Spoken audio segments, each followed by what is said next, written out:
नमस्कार दोस्तों, मधुर कथाएं चैनल पर एक बार फिर से आपका हार्दिक अभिनंदन है।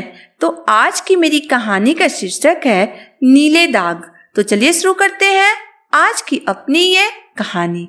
आज ललिता जब रसोई का सारा काम निपटाकर घर से बाहर निकली तो देखी आज मोहल्ले में साड़ी बेचने वाला आया था और मोहल्ले की सारी औरतें झुंड बनाकर अपने अपने लिए साड़ी ले रही थीं, क्योंकि 2 दिन बाद करवा चौथ का व्रत था।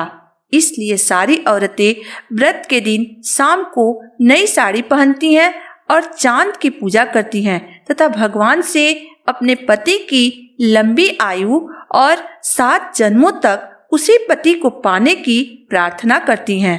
उस दिन हर औरत पूरे दिन निराजल व्रत रहती हैं तथा शाम को 16 श्रृंगार करके चांद की पूजा करने के बाद चलनी में अपने पति को देखती हैं तथा पति के हाथों से ही पानी पीकर अपने व्रत को खोलती हैं। ललिता को देखते ही साड़ी वाले ने कहा, आइए ना भाभी जी, आप भी अपने लिए एक सुंदर सी साड़ी ले लीजिए, करवा चौथ पर पहनने के लिए। इस बार व्रत नहीं करनी है क्या? साड़ी वाले की बात सुनकर ललिता बिना कुछ बोले घर के अंदर चली गई और घर के अंदर जाकर वह अपने पीठ पर तथा बाहों पर पड़े नीले दाग को देखने लगी जो उसे उसका पति उपहार स्वरूप दिया था। वह मन ही मन सोचने लगी कि क्यों करूं मैं ऐसे पति की लंबी उम्र की प्रार्थना जो मुझे केवल घर का एक सामान समझता है।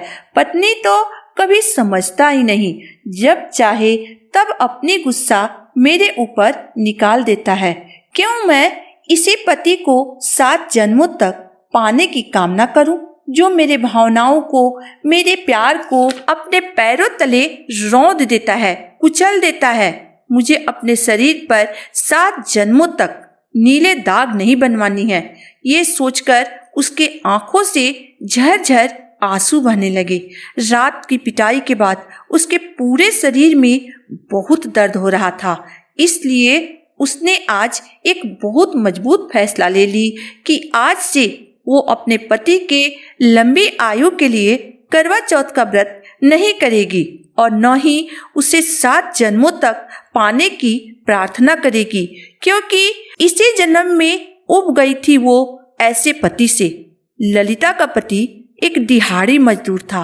वह रोज रात को शराब के नशे में घर आता था तथा कोई न कोई कारण ढूंढकर ललिता को बेरहमी से पीटता था और घर के सब सामान तोड़ फोड़ देता था। ललिता के बच्चे भी अपने पिता के डर से थरथर कांपते थे।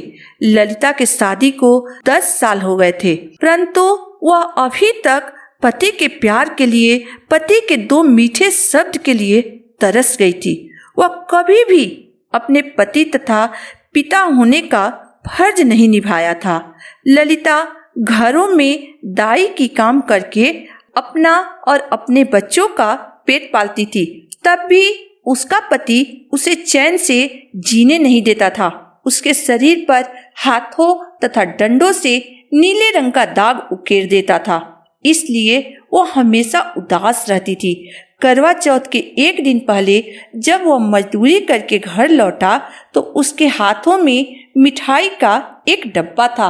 वह मिठाई का डब्बा ललिता को देते हुए बोला, ये लो कल की सरगी खाने के लिए। ललिता चुपचाप मिठाई का डब्बा लेकर एक किनारे रख दी।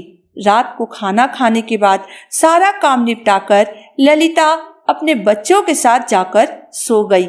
उसने पति से बात भी नहीं की। सुबह 3 बजे जब उसके पति की नींद खुली तो वह देखा कि ललिता के मोबाइल का अलार्म बज रहा है, परंतु ललिता अभी तक सोई है। वह उसके पास जाकर बोला, इस बार व्रत नहीं करना है क्या जो अभी तक सोई हुई है? कब से तुम्हारे मोबाइल का अलार्म बज रहा है? चलो उठो, सरगी खाने का टाइम हो गया है। सरगी नहीं खाओगी तो व्रत कैसे रखोगी?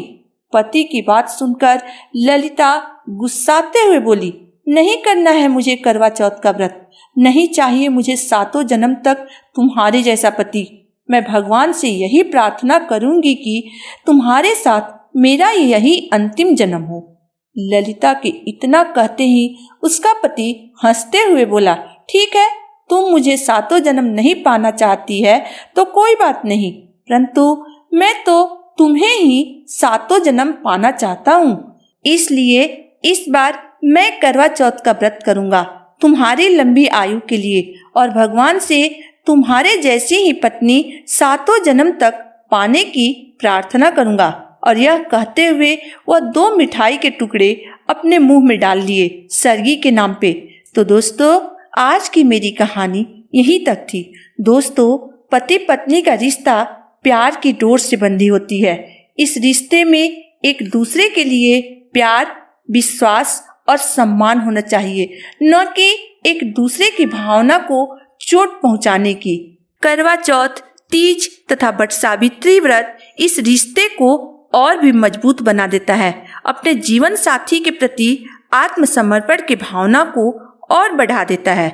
आशा करती हूँ आपको मेरी कहानी पसंद आएगी। अगर आपको मेरी कहानी अंत तक पढ़ने और सुनने के बाद पसंद आई हो तो मेरे वीडियो को लाइक कर दीजिएगा, चैनल को सब्सक्राइब कर दीजिएगा। तो फिर मिलते हैं एक नए वीडियो, एक नई कहानी के साथ। तब तक के लिए धन्यवाद।